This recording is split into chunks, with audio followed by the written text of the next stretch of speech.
Cuaresma se celebra esta lectura de las tentaciones de Cristo.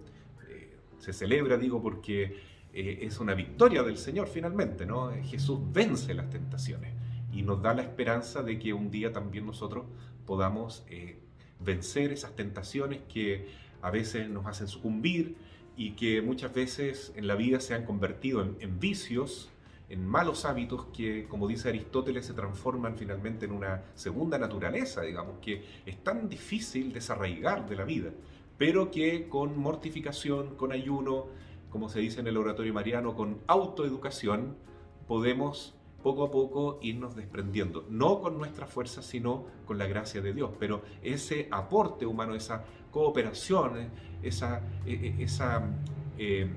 ese esfuerzo que nosotros realizamos para salir de la tentación, para salir del pecado, es fundamental, porque sin eso la gracia de Dios no actúa.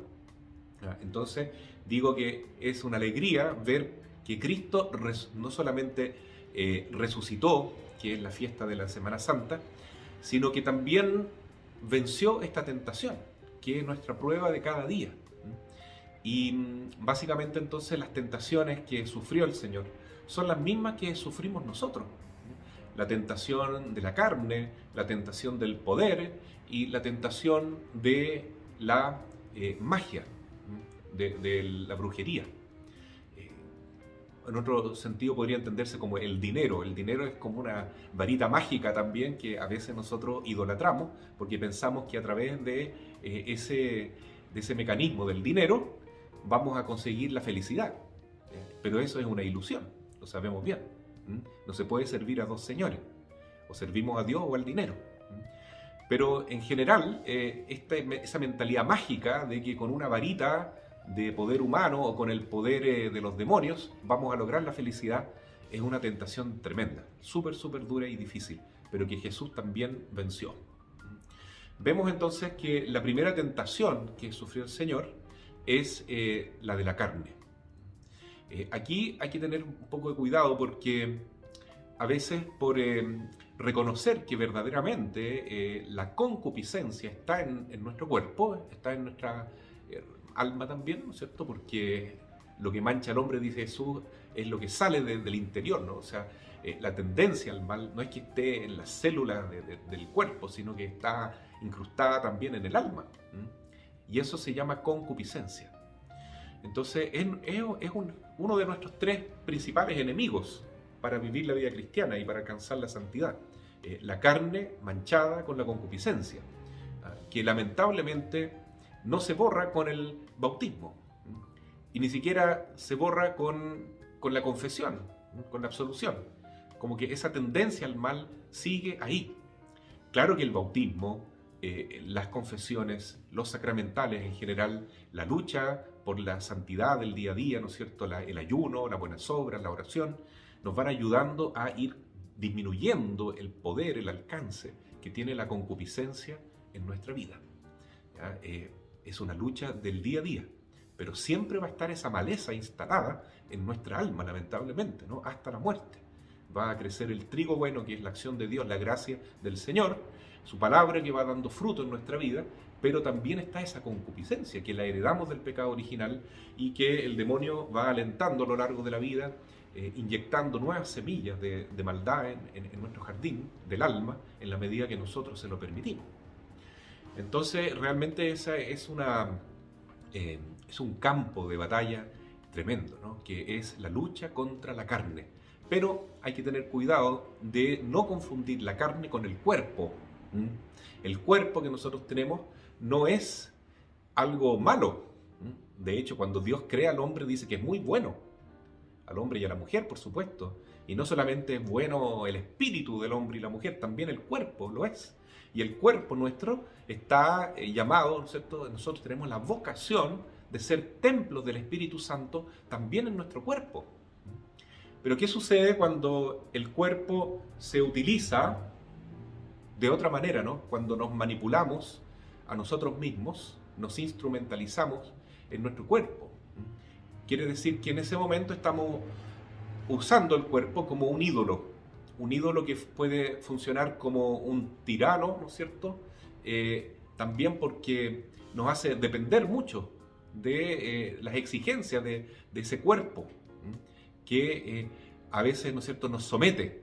Por ejemplo, por la estética, ¿no? Hay gente que vive buscando, ¿no es cierto?, tener una apariencia buena, entonces hace dieta para verse bien, muchas horas de gimnasio para eso. Bueno, y la salud, claro, hay que cuidarla, está bien. Pero otra cosa es idolatrar el cuerpo, es ser esclavos del cuerpo, ¿ya? Para tener una buena facha, mostrarse bien con el cuerpo, ¿no es cierto? Eso, o el utilizar el cuerpo como una mercancía. Eso es terrible, ¿no es cierto? Cuando vemos que el cuerpo puede ser utilizado como un objeto sexual y no como un templo del Espíritu Santo. Esa es una de las principales idolatrías que hoy se está cometiendo en nuestra época, que es la idolatría del sexo, en que el cuerpo se utiliza como un mecanismo de entretención sexual y de mercancía a veces, y a veces de tráfico también, de esclavitud. Y entonces se está denigrando el valor que tiene el cuerpo humano. Por eso yo quiero instar a que nos introduzcamos en la teología del cuerpo que nos planteó el Santo Padre, San Juan Pablo II, que tiene una actualidad extraordinaria. Es un tema importantísimo para nuestras reuniones, para nuestras reflexiones. ¿En qué consiste la teología del cuerpo? En que el Papa Juan Pablo II logra, de un modo magistral, ¿no es cierto?, mostrar con la filosofía moderna, con la filosofía de Santo Tomás de Aquino y también con la lectura de la bíblica, ¿no? Principalmente con la inspiración bíblica de la Escritura, en qué consiste nuestro cuerpo y cómo podemos valorar el cuerpo como una manera de encontrarnos con Dios y no de alejarnos de Dios. Nuestro cuerpo entonces no es nuestro enemigo, sino que justamente gracias al cuerpo es que podemos tener un contacto estrecho con Dios, porque Dios se hizo carne, dice el evangelista, ¿no? San Juan dijo, Dios se hizo carne, Dios se hizo cuerpo. Quiere decir que el cuerpo es algo maravilloso, hermanos, es importantísimo, pero en la medida en que se viva como un medio de unión con Dios. El Verbo se hizo carne para unirse con toda la humanidad. Y si nosotros aplicamos también una buena manera de relacionarnos con el cuerpo, como un templo del Espíritu Santo, vamos a poder llegar a vivir en unión plena con el Señor. Aparte de su propio cuerpo, Cristo y la Iglesia veneran el cuerpo inmaculado de María, porque ella no conoció el pecado. Nuestra Madre tiene un cuerpo inmaculado, es un templo perfecto, purísimo, santísimo, un templo del Espíritu Santo y de nuestro Señor Jesucristo y de toda la Iglesia. Por eso es tan importante esta primera meta que uno descubre en el oratorio mariano cuando realiza su primer compromiso importante, ¿no? Que es ver en cada mujer una representante de María. Ahí está concentrada en plenitud la teología del cuerpo de San Juan Pablo II. Ahí se concentra de manera pedagógica, odológica, qué significa respetar el cuerpo. Para un varón, ver en cada mujer una representante de María, es decir, un templo del Espíritu Santo. Jamás una mirada pornográfica, jamás una mirada de la mujer como objeto, como mercancía, como esclavitud sexual, como lamentablemente ocurre tanto hoy en el mundo. No solo con las mujeres, también con hombres, con niños, con jóvenes, que son manipulados en su cuerpo para esta idolatría del sexo. Entonces, el camino para vencer esta gran tentación hoy es lo que San Juan Pablo II nos convoca a estudiar en la teología del cuerpo, ¿no? Él los primeros años de su pontificado los dedicó para enseñar esto. ¿Cómo será de importante, ¿no? Que lo primero que hace el Papa San Juan Pablo II, creo que los 4 o 5 primeros años de su pontificado, es todos los miércoles en que él pudo dar una catequesis, habló de la teología del cuerpo, ¿no? Entonces, tan importante es entender el cuerpo como en esta dinámica de unión con Dios. Por eso es algo teológico, porque Dios se hizo carne. Por eso es que Jesús, con esa visión maravillosa del cuerpo como templo del Espíritu Santo, no puede permitirse caer en la tentación de la carne. En este caso, claro, el demonio no lo tienta con una mujer, pero lo que dice la Biblia es que lo tentó con la gula. Le dijo, mira, utiliza el poder divino que tú tienes para transformar la piedra en pan, en un rico pan que satisfaga esta pasión que tú sientes, que es el hambre. Que cómo no va a sentir hambre el pobre Señor después de 40 días de ayuno. Entonces, es cierto que Jesús no tuvo concupiscencia, porque su cuerpo es inmaculado, santísimo, igual que el de la Santísima Virgen. Pero Jesús sufrió lo que sufrimos todos. Sufrió, ¿no es cierto?, la tentación. Fue igual en todo a nosotros, menos en la concupiscencia y menos en el pecado. No tuvo concupiscencia porque no heredó el pecado original, igual que la Santísima Virgen, pero sí vivió la debilidad del cuerpo, una debilidad tremenda que todos tenemos por la concupiscencia y también por las pruebas del día a día, las enfermedades, las frustraciones, las ansiedades, que a veces nos llevan a buscar una compensación en cosas carnales. Y ahí muchas veces está no solamente el cuerpo llamando, sino el demonio, como vemos en la tentación. Mira, haz esto. Utiliza los medios que tú tienes, utiliza tu poder para darte un gustito, para buscar una compensación, para encontrar, ¿no es cierto?, la felicidad a través de los placeres de la carne. Y Jesús dice, no solo de pan vive el hombre, sino de toda palabra que sale de la boca de Dios. ¿Cómo vencer entonces la tentación carnal que está en todos nosotros por la concupiscencia? La Sagrada Escritura, la oración, la adoración al Santísimo Sacramento, el Santo Rosario, el ayuno, la palabra de Dios. Eso es lo que nos va a ir purificando. Mirar a Dios, mirar a Cristo en la oración, sobre todo en la adoración al Santísimo. Porque es impresionante, hermanos, pero cuando adoramos a Jesús, cuando vemos a Cristo eucarístico, entonces Él va purificando nuestra mirada, nos va tornando limpios interiormente. Porque dice la bienaventuranza, felices los puros, porque ellos verán a Dios. Y ver a Cristo en la Eucaristía, acompañar a la Madre con los misterios del Rosario, leer la Sagrada Escritura, todas las oraciones, la palabra de Dios en general, nos va purificando y nos va dando fuerza para vencer poco a poco todas esas limitaciones que tenemos, o vicios, o pasiones desordenadas de la carne.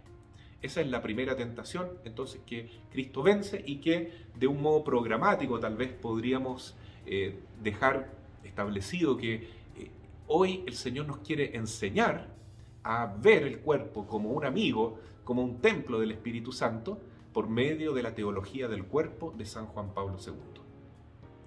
En segundo lugar, tenemos la tentación del poder, que es lo segundo que el demonio le muestra a Cristo. Mira, todos los reinos de la tierra, yo soy el príncipe de todo esto. Es cierto que el demonio es el príncipe de la mentira también, pero Jesús lo reconoce como el príncipe de este mundo. No es que Satanás pueda hacer lo que quiera, no es así. Pero Dios le da permiso al demonio de actuar en el mundo en la medida en que nosotros, los hombres, se lo concedemos, ¿no? O sea, nosotros somos los responsables de la acción del demonio en el mundo. Porque si nosotros, la humanidad entera, fuera una humanidad santa, que reza, que se sacrifica, que busca la palabra de Dios, que sigue a Cristo, que sigue el llamado de la Virgen, en Fátima, por ejemplo, recen el rosario, hagan penitencia, en Lourdes lo mismo. Si la humanidad se hubiese convertido, ¿no es cierto?, el mundo hoy no estaría como está, lleno de guerra, lleno de pandemias, de plagas, de todo tipo, ¿no es cierto?, y castigos que probablemente vendrán mucho más fuertes todavía en el futuro, porque no vemos una actitud de conversión en general en la humanidad, sino que todo lo contrario, un estancamiento en la vida espiritual y peor a veces una apostasía de la vida cristiana y una búsqueda, ¿no es cierto?, de una especie como de humanismo, un nuevo humanismo, una nueva torre de Babel, donde construimos nuestras propias leyes, nuestras propias ideologías, nuestras propias formas de ver la vida, que dejan completamente de lado a Dios. Por eso nosotros permitimos que Satanás sea el príncipe de este mundo. Entonces, Dios es el verdadero rey del mundo, sabemos, Jesucristo es rey de reyes. Pero si los seres humanos le abrimos puertas al demonio, él va a tener más poder acá. Como decía una santa mística recientemente, que parece que en el infierno en este momento no hay nadie. Está vacío el infierno porque todos los demonios y las almas de los condenados están trabajando aquí, en el mundo. Porque nosotros le estamos permitiendo hacer y deshacer. Entonces, realmente lo que dice Satanás hoy se cumple más que nunca, en ese sentido, ¿no? Yo soy el dueño de todos los pueblos de la tierra, de todos los reinos. Y si tú te postras ante mí y me adoras, yo te daré todos los reinos de la tierra. Esa es la gran tentación que en la práctica, ¿no es cierto?, se materializa hoy, ¿ya? Como se lo dijo a Eva también, ¿no? Serás una diosa, come el fruto prohibido. Tú decides el bien, tú decides el mal, lo que es bueno para ti. No te preocupes de los mandamientos de Dios. Preocúpate de endiosarte a ti misma. ¿Ya? Y Eva come el fruto prohibido, y Adán también. Y hoy nosotros comemos el fruto prohibido cada vez que le hacemos caso a Satanás, en el sentido de postrarnos ante él, adorarlo, para tener más poder en este mundo. Bueno, hermanos, hoy yo quiero ser bien claro en qué significa el poder diabólico que está reinando en el mundo. Pero para poder entender lo que está sucediendo hoy en términos generales, necesitamos volver un poco hacia atrás en la historia. Si partimos del presupuesto de que Satanás es el príncipe de este mundo, quiere decir que el demonio tiene sus instrumentos con los cuales él va organizando y administrando el mundo. Entonces, ¿qué pasa en los días de hoy? Vamos más cerca. Partamos en el siglo XVIII. ¿Qué pasó en el siglo XVIII? Ya que en 1717 se funda la masonería en Londres. Y los masones son un grupo, una élite mundial que tiene una filosofía humanista, es decir, de poner al hombre en el centro, de poner la razón humana como la verdadera diosa que debe guiar al hombre, como esa verdadera luz que nos da la felicidad. Y entonces por eso se inicia el siglo de la luz, del iluminismo, que sabemos del siglo XVIII. Pero esa luz de la razón, que es endiosada por los masones, por los iluministas, por los ilustrados, ¿no es cierto?, es una manera de idolatrar al ser humano, ¿no?, en su potencia racional, científica, etc. Entonces, lo que dicen los masones es que hay que tener autonomía, ¿no es cierto? Hay que independizarse, liberarse ¿de qué? Del yugo de la iglesia, del yugo de la fe cristiana, porque eso nos torna como infantiles, digamos, porque nos hace seguir un reglamento que los curas dictan en la iglesia, un reglamento que está en un libro que lo llaman Biblia, y no nos permite a nosotros mismos buscar la sabiduría que nos va a hacer felices. Entonces, todos estos iluministas, ¿no?, los filósofos, Descartes, Kant, en el plano de la religión tenemos a Lutero, ¿no es cierto?, que hace este gran cisma de la iglesia y que dice que la Biblia hay que interpretarla al modo de cada uno, ¿ya?, y no mirar el magisterio, la enseñanza de la iglesia. Todo esto va creando un ambiente para que finalmente se forme este grupo que son los masones, que logran finalmente dominar gran parte en el gobierno del mundo. Pero ellos son instrumentos del demonio, ellos se entregan al servicio de Satanás. ¿Qué es lo que pasa en el siglo XVIII? Que sucede la Revolución Francesa, ¿no es cierto?, a fines del siglo XVIII, 1789, yo no soy historiador, pero creo que esa es la fecha, ustedes me corrigen. ¿Ya? ¿Qué ocurre en la Revolución Francesa? Se realizan estos grandes ideales de la masonería, que son libertad, igualdad y fraternidad. Son tres gritos de guerra de los masones. Vamos a cambiar el mundo. Todos libres, todos iguales, y todos fraternos, todos hermanos. Se escucha muy bien, muy bonito, ¿ya? Pero el efecto de la Revolución Francesa es la muerte, es el reinado del terror, sobre todo con Robespierre, ¿cierto? Entonces, estos ideales de la Revolución Francesa son ideales de la masonería. Y si la masonería es un instrumento del príncipe de este mundo, entonces tenemos que sospechar de que esta famosa igualdad, fraternidad y libertad no nos conducen a Dios, sino que nos hacen instrumentos del enemigo. Vamos viendo cómo se desarrolla, ¿no es cierto?, la libertad. ¿Libertad de qué entonces? Tenemos que liberarnos de Dios, de los mandamientos de Dios, ¿no? Y hacer lo que a nosotros nos parece bien. Entonces, el liberalismo es algo que viene de estos ideales de la masonería, de los ideales de la Revolución Francesa, ¿ya?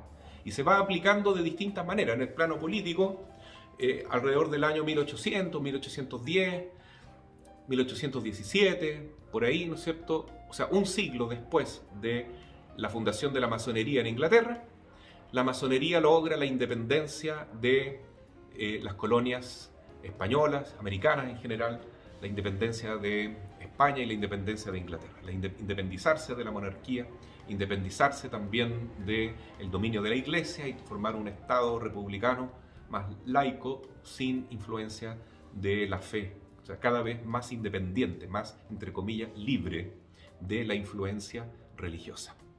Esa es una manera como se ha realizado este ideal de la Revolución Francesa, que es de la masonería, en el mundo de la política. En el mundo de la economía tenemos el liberalismo económico. El liberalismo económico que da como fruto todo esto de la revolución industrial, del capitalismo, ¿ya? Y esta mentalidad de Adam Smith de que el hombre tiene que luchar por su bienestar económico, por ser un emprendedor que logre finalmente acumular un buen capital, y cada uno tiene que luchar individualmente por su propio progreso, y eso va a significar, según el filósofo Adam Smith, un bien para los demás. O sea, uno si lucha por su propio bienestar, sin querer o con querer, va a estar beneficiando a los demás. Pero fíjense que esa libertad económica, donde el Estado prácticamente no interviene, ¿ya? Está basada en el individualismo. Yo tengo que luchar por mi bienestar económico. No hay una mentalidad comunitaria para partir, ¿no? En cambio, la doctrina social de la Iglesia, que después se propone desde 1891 con el Papa León XIII, nos habla de la comunidad. No del comunismo, que es distinto, ¿no? Sino que nos dice que nosotros somos comunidad, ¿sí? Y que estamos llamados a pensar no en yo primero, yo segundo, en forma individualista, egoísta, sino de un modo comunitario, nosotros. ¿Sí? Vivir la caridad, vivir la justicia en primer lugar, y también la caridad. Y como las primeras comunidades cristianas, el que tiene más ayuda al que tiene menos, y nadie tiene necesidad. Todos tienen, ¿no es cierto?, para vivir dignamente, porque el que tiene más ayuda al que tiene menos. No solo en lo económico, también en lo cultural, en lo espiritual, etc. Entonces, una mentalidad de la economía del amor, que hoy no se conoce, pero está ahí en la doctrina social de la Iglesia, pero no se conoce porque no se practica. Nosotros conocemos dos formas políticas, prácticamente, solo dos, que se aplican en la realidad, ¿ya? Que un poco son los que se llaman de derecha, que viven el liberalismo económico, que buscan, ¿no es cierto?, que el Estado no tenga mucha influencia para que esta libertad económica produzca, ¿no es cierto?, un bienestar en la sociedad que se va a dar sí o sí. Pero que hemos visto que finalmente, aunque se pueda dar ese bienestar económico, no produce la felicidad del hombre. El ser humano no es feliz. ¿Por qué ocurrió esa revolución en Chile en octubre del 19? Porque en general la sociedad no estaba feliz. Pero bueno, entonces, ¿qué ocurre frente a este liberalismo salvaje del capitalismo, ¿no?, que está, fíjense, inspirado en la Revolución Francesa? Son ideas del príncipe de este mundo, ¿ya? Es decir, que el capitalismo es malo, es perverso. Si uno lo vive como una idolatría del dinero, de la ambición, de la codicia, de yo querer progresar por sobre todas las cosas con mi propio poder, ¿no es cierto?, con mi propio esfuerzo, ¿ya? Y finalmente yo quiero ser feliz yo. Entonces eso es malévolo. No que Dios no quiera que trabajemos, hermano, no pensemos eso. Tenemos que trabajar, tenemos que emprender, tenemos que luchar. Para eso está la parábola de los talentos que nos dice Jesús, que los talentos en todos los planos, también en el económico, tenemos que hacerlos rendir, pero confiando en Dios, no en nosotros mismos, y aplicándolos con caridad, por el bien de los demás, pensando en los más necesitados igual, pensando en que si yo fui favorecido con beneficios en esta vida, no son para mí, son para ayudar al prójimo también. Y esa mentalidad que no se ha vivido en la práctica es lo que genera, ¿qué cosa? La contraparte del liberalismo económico, que es el comunismo. ¿Ya? El comunismo no existiría si no se viviera este egoísmo radical en el capitalismo. Claro, porque el comunismo nace como una respuesta social a todas las injusticias que se cometían en la revolución industrial, que era una locura, digamos, que las personas venían del campo a vivir a la ciudad y no tenían vivienda digna, tenían que trabajar 20 horas diarias, les pagaban sueldos de hambre, y era una explotación verdadera, o sea, una real explotación del hombre por el hombre, como decía Marx. Entonces surge con gran fuerza el marxismo, el comunismo, que dice que ahora todo el poder debe estar en las manos del Estado, ¿ya?, para que se pueda ir tendiendo progresivamente a una sociedad que ya no tenga clases, donde haya una verdadera igualdad, ¿ya? Entonces ahí se va dando de manera gradual lo que pretende la Revolución Francesa, lo que pretenden los masones, lo que pretende el demonio, el príncipe de este mundo. Primero pone el capitalismo, ¿no es cierto?, que es la libertad económica, liberal. Yo soy liberal, ¿ya? Segundo, igualdad, seamos todos iguales, una clase pareja, ¿ya? Como decía por aquí un político, no nos gusta que algunos tengan patines, entonces si alguien tiene patines se los sacamos para que todos queden sin patines. Solucionamos el problema, ¿ya? ¿Por qué? Porque no podemos soportar que unos tengan más que otros, que unos gocen la vida más que otros, ¿ya? Entonces ahí surge con fuerza el ideal del comunismo, con esta pasión desordenada también, que es la envidia, también la codicia, el apego al dinero, pero de una manera así como de resentimiento, ¿no?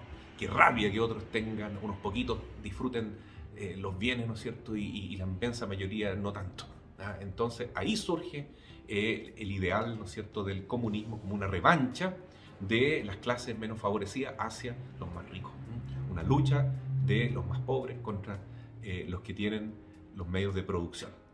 Esa es la primera forma de marxismo que vemos, que se basa en el odio, en el resentimiento. Entonces, si el capitalismo, el liberalismo económico era malo, es realmente algo diabólico, bueno, el comunismo es algo mucho peor, porque el capitalismo se basa en el vicio de la envidia, de la codicia, ¿no es cierto? Pero el odio y la rabia es una pasión mucho peor, mucho más desordenada que la envidia. Bueno, todos los pecados capitales son horribles, pero si comparamos estas dos idolatrías, la ideología del capitalismo y la ideología del comunismo, el comunismo es mucho peor, ¿ya? Y no lo digo yo, lo dice esto nuestra Madre Santísima. La Santísima Virgen lo dice claramente en Fátima, cuando se aparece y le dice a los tres pastorcitos, miren, el mundo está enfermo y aquí hay un país que va a difundir errores terribles por el mundo. Y esos errores son los del comunismo. Claramente lo dijo la Virgen, ¿ya? Y si ustedes no rezan el rosario, no hacen mucho sacrificio, Rusia va a esparcir sus errores por el mundo. Dicho y hecho, la última aparición de la Virgen en Fátima fue el 13 de octubre de 1817. Una semana después viene la revolución bolchevique, se toman los comunistas el poder en Rusia. Y ese comunismo se empieza a expandir por todo el mundo. El comunismo, dice la Virgen en diversas apariciones, una de las más impresionantes es la locución interna que nuestra Madre le da al padre Gobi, ¿ya?, en su libro a los sacerdotes, ¿no es cierto?, del movimiento sacerdotal mariano, la madre dice claramente que el dragón de 7 cabezas que aparece en Apocalipsis 12, ese dragón rojo, hoy en día, en nuestra época, está representado por el comunismo, el marxismo. Así de terrible es esta tremenda ideología, ¿no? Fíjense que el marxismo ha traído las peores cosas que tenemos en el mundo, ¿no? Los marxistas fueron los primeros en Rusia en decretar el divorcio y la ley del aborto. Fueron los primeros. ¿Ya? Después esto se ha expandido también al mundo capitalista, etc. Cierto, pero los primeros fueron los comunistas en Rusia. ¿Ya? Y hoy en día, ¿qué dicen los comunistas? El comunismo cultural, el marxismo cultural, ¿ya? Dice que ahora no solo los pobres contra los ricos, los negros contra los blancos en Norteamérica, ¿cierto? Los indígenas contra los huincas en nuestra zona, ¿ya? Las mujeres contra los hombres, con el feminismo. El comunismo quiere instalar ahora una oposición contradictoria, dialéctica, entre los niños contra los padres, con la autonomía progresiva, con la educación sexual integral, que es una barbaridad porque es permitir, ¿no es cierto?, que los niños crean que tienen una independencia, una libertad frente a sus padres, tal que ellos pueden hacer lo que quieran y los padres no los pueden educar. Y todo esto amparado por las leyes del Estado. Todo eso es el marxismo cultural que se nos está imponiendo hoy en día. Y esto entonces está ya expandido en todas partes, ¿no? El Foro Económico Mundial, ya que es este organismo económico independiente de grandes líderes, de grandes empresarios del mundo que influye mucho en las Naciones Unidas, ¿ya? Tiene este gran ideal en la Agenda 2030, ¿no? Que es finalmente que nadie tenga nada propio. Si ustedes van a la página del Foro Económico Mundial y ven ahí la propaganda que ellos pusieron, dice claramente, la primera cosa que ellos dicen: no tendrás nada propio, pero serás feliz.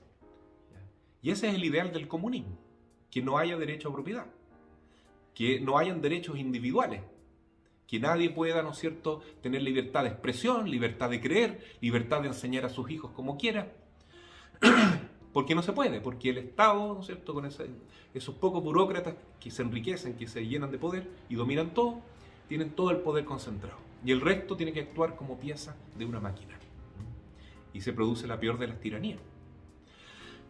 Entonces, el comunismo ciertamente es, como dice la Virgen, hoy en día el dragón de 7 cabezas.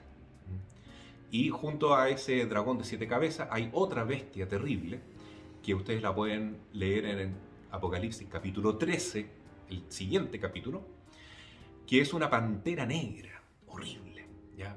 Con unas alas demoníacas, ¿no es cierto?, como un vampiro, y con unas garras de oso, ¿ah? Y también tiene 7 cabezas y 10 cuernos.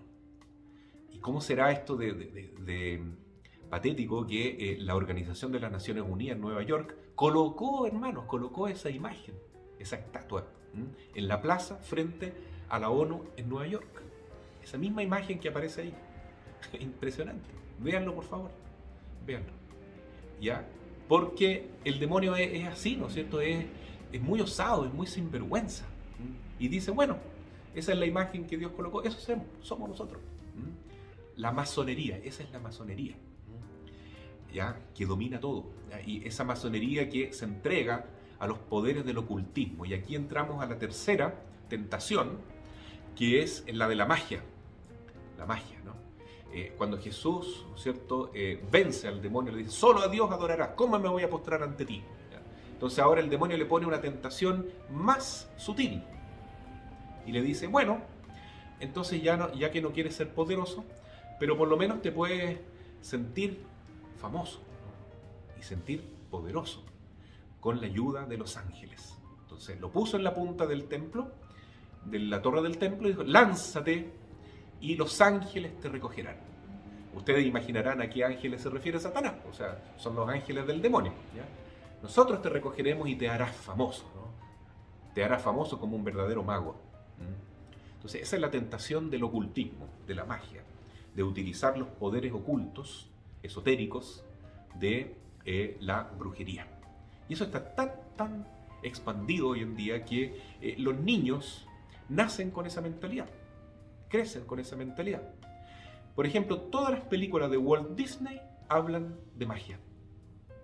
Yo los desafío a ustedes para que busquen una sola película de Walt Disney que no tenga elementos de magia. Porque eso es lo que quiere el demonio. Que crezcamos en esa mentalidad mágica. ¿Qué es lo que es la magia? No confiar en Dios, pero sí confiar en los demonios, en el poder de estos ángeles oscuros. ¿Ah? Y esto se ha desarrollado sobre todo en la nueva era, con el yoga, con la música de la nueva era, con el reiki, con la ciencia. Eso que se habla de la mentalidad cuántica, del ojo cuántico, ¿no es cierto? La salud, ¿ya? El reiki, por ejemplo, la homeopatía. Tantas cosas que son, así que uno dice, son alternativas, son de la tierra, son ecológicas. Toda esa cosa ecológica, ¿ya? Es hoy en día algo que utiliza la nueva era para fomentar esta mentalidad mágica, panteísta, es decir, que Dios está en todo, todos somos Dios, y los ángeles son nuestros amigos que se ponen a nuestro servicio, como el genio en la lámpara maravillosa de Aladino. Nosotros haremos todo lo que tú quieres, dicen los demonios a los brujos, y los brujos caen en la trampa, ¿no es cierto? Y se entregan en este pacto con ellos, y ellos muestran que tienen poder. Por eso la gente recurre a los tarotistas, recurre a los brujos, a los machis, a los chamanes, para que les hagan los trabajos que ellos quieren, a través de maleficios, encantamientos, magia blanca, magia negra.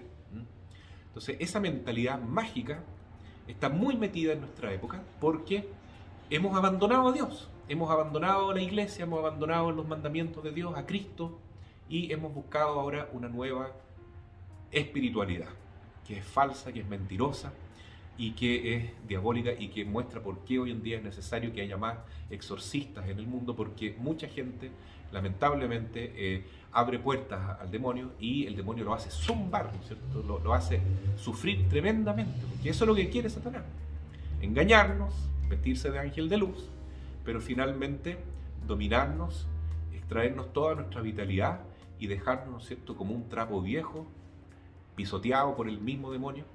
Y vemos que muchas veces, cuando la gente se da cuenta de que esta mentalidad mágica los ha conducido al abismo, al pozo sin fondo, entonces ahí piden ayuda a la iglesia, y están viniendo más a la iglesia a pedir ayuda de exorcismo, de liberación, de sanación, y eso es una maravilla. Son muy pocos los que llegan a la iglesia, muchos quedan en el camino ahí nomás, entregados a Satanás. Pero muchos sí también están llegando a la iglesia pidiendo ayuda, y por eso el Papa Francisco pidió a todos los obispos, a todas las diócesis del mundo, que al menos tengan un exorcista para atender esas necesidades en las diócesis. ¿Ya? Entonces, hay que vencer esa tentación también, ¿ya? No apartarnos del verdadero camino, de la verdadera fe, y no tentar a Dios, ¿ya? No prenderle una vela a Dios y otra al diablo. ¿Cómo voy a estar viendo el horóscopo? ¿Cómo voy a estar viendo el tarot, etcétera? Y al mismo tiempo pretender que soy cristiano, católico. No se puede. No tentarás al Señor tu Dios, dice Jesús al demonio, y de esa manera el demonio ya tiene que alejarse definitivamente, y Cristo vence las tres tentaciones. Luego vienen los ángeles y lo asisten, lo ayudan, le dan alegría, le dan paz al Señor, y él logra, ¿no es cierto?, sentirse ya de nuevo renovado, feliz, contento para comenzar su gran tarea. Y si Jesús pudo, hermano, pudo vencer las tentaciones, también nosotros podremos. No confiando en nosotros mismos, sino que confiando en el Señor. Por eso estamos en un grupo de iglesia, estamos en el oratorio, estamos junto a nuestra Madre, estamos junto a San José, porque San José, gracias a Dios que el Papa Francisco nos regaló este gran modelo de San José, que siempre ha estado, por lo demás, el patrono de la iglesia, ¿no?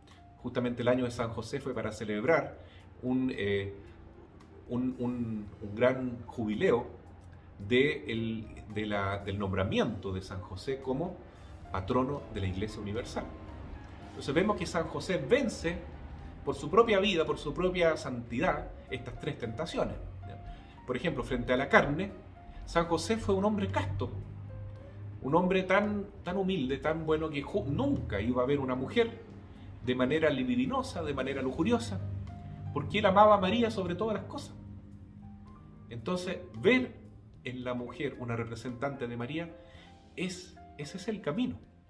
Ese es el camino de la santidad y que nos muestra San José que sí es posible cuidar a la mujer. Por eso la actitud de el amante de San José es de proteger la vida.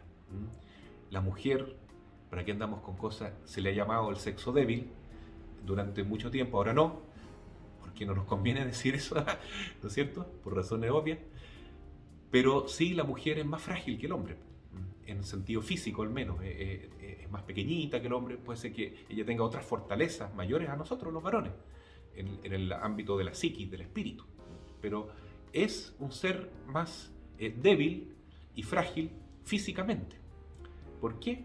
Porque el hombre tiene una vocación de cuidarla, de protegerla, no de manipularla, no de utilizarla como un objeto sexual, como una mercancía, como un objeto simplemente de satisfacción, de placer, sino cuidarla porque lo más sagrado que tiene el hombre es la mujer. Es el templo del Espíritu Santo, es el templo de la vida, es la llamada a ser madre, es la llamada a ser esposa, compañera, hija, hermana y sobre todo representante de María. Entonces, eso es lo que descubrió San José, que él debía cuidar a María. Por eso nunca pecó contra la pureza.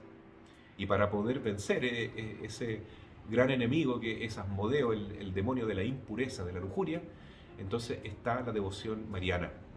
Y ahí está seguir el ejemplo de San José, seguir el modelo de San José para nosotros los varones hoy es fundamental. La otra tentación, que es la del poder, San José la vence con la humildad, porque él no quiere un poder en este mundo. Él, junto a Jesús, es el primero que dice: yo no he venido a ser servido, no he venido a dominar a nadie. Al contrario, yo he venido a servir, yo he venido a ponerme como esclavo de Dios. Esclavo de María, esclavo del niño Jesús, porque yo quiero servir, no quiero dominar. Y sin embargo, es el jefe de la familia, es la cabeza de su casa, de su iglesia doméstica, porque él es el hombre. Pero él ejerce este poderío, esta autoridad, como un servicio. La humildad de San José, hermano, es el ejemplo, el modelo que debemos seguir. Y por último, imagínense ustedes, ¿cuándo San José va a caer en la tentación de la magia, de la brujería? Nunca. ¿Por qué? Porque San José solamente hablaba con los ángeles de Dios. Y cuando el demonio se le acercaba, lo echaba. Va de retro, Satanás. Y él tenía la capacidad de reconocer cuando se le acercaba el arcángel, sobre todo el arcángel San Gabriel, que junto al ángel de la guarda de él, fue el gran ángel que acompañó a José. Y se le mostraba en sueño y le decía lo que tenía que hacer. Entonces, escuchar la voz de Dios, escuchar la voz de los ángeles de Dios, es muy bueno, es muy bueno. Pero nunca debemos dialogar con la serpiente antigua, como hizo Eva, y con el demonio en general cuando él se nos acerca a tentarnos como se acercó a Jesús en el desierto. ¿Ya? Así es que esa es la gran tarea que tenemos, seguir adelante con esta lucha, este combate, ¿no es cierto?, en este mundo. Es grande la tarea que tenemos, pero tenemos un modelo, un gran referente y una gran ayuda en el cielo, que es San José. Sin duda que con él vamos a poder salir adelante y realizar nuestro gran ideal en este año tan difícil en que la Iglesia está sometida a pruebas tan grandes, ¿no? Porque vemos que el dominio del mal no solamente está en los poderes políticos, sino que se ha metido se ha infiltrado dentro de la autoridad eclesiástica también. Basta ver lo que dicen los obispos de Alemania en este momento y en Austria, ¿no?, que están pidiendo que se cambie el catecismo. Así de simple, ¿no? Que no les gusta a ellos que se diga que el homosexualismo es una falta moral grave, que no les gusta a ellos que se diga que la vida íntima, sexual, solo debe vivirse dentro del matrimonio. Entonces esto hay que cambiarlo porque la Iglesia debería, entre comillas, después de un sínodo falso, ¿no es cierto?, porque no es un encuentro a la luz del Espíritu Santo, sino a la luz de lo que dice el demonio, lo que dice el mundo, lo que dice la carne, ¿no?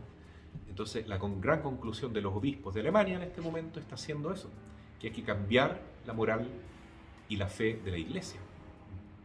Y eso es una infiltración del demonio, de la masonería, dentro de la misma iglesia. Aquí mismo, en San José de la Mariquina, mucho tiempo estuvo el seminario del sur de Chile con infiltrados marxistas. Había profesores comunistas que daban clases en este seminario. Y esa mentalidad de la teología de la liberación, que hoy se está celebrando un jubileo importante de eso, en gran medida es una infiltración del demonio en la iglesia, porque es marxismo disfrazado de cristianismo. Es un lobo vestido con piel de oveja. Entonces realmente hay que tener claridad, hermano, y ver las cosas como son, y decirlas por su nombre. El demonio se ha infiltrado con sus instrumentos en la iglesia. Hay sacerdotes, hay obispos que están trabajando para Satanás y no para Jesucristo, que son verdaderos Judas de Iscariote, que están en el mundo, que están en medio de la iglesia. Todos los escándalos sexuales que han habido, también de abuso de poder, de conciencia, es infiltración del maligno dentro de la iglesia, que le ha hecho un daño tremendo, tremendo a nuestra Santa Iglesia. Pero no importa, porque Jesús dice que el poder del infierno no la podrá vencer. Finalmente se va a cumplir la profecía de la Virgen: mi corazón inmaculado triunfará, y habrá en el mundo un gran tiempo de paz, de santidad, donde la voluntad de Dios se va a poder realizar. Hágase tu voluntad en la tierra como en el cielo, donde el Señor va a poder reinar a través de la adoración eucarística, y donde la Virgen María va a ser mucho más conocida, amada, venerada y respetada por todos, y sobre todo también San José va a ser mucho más reconocido, querido y amado. Así sea. Amén.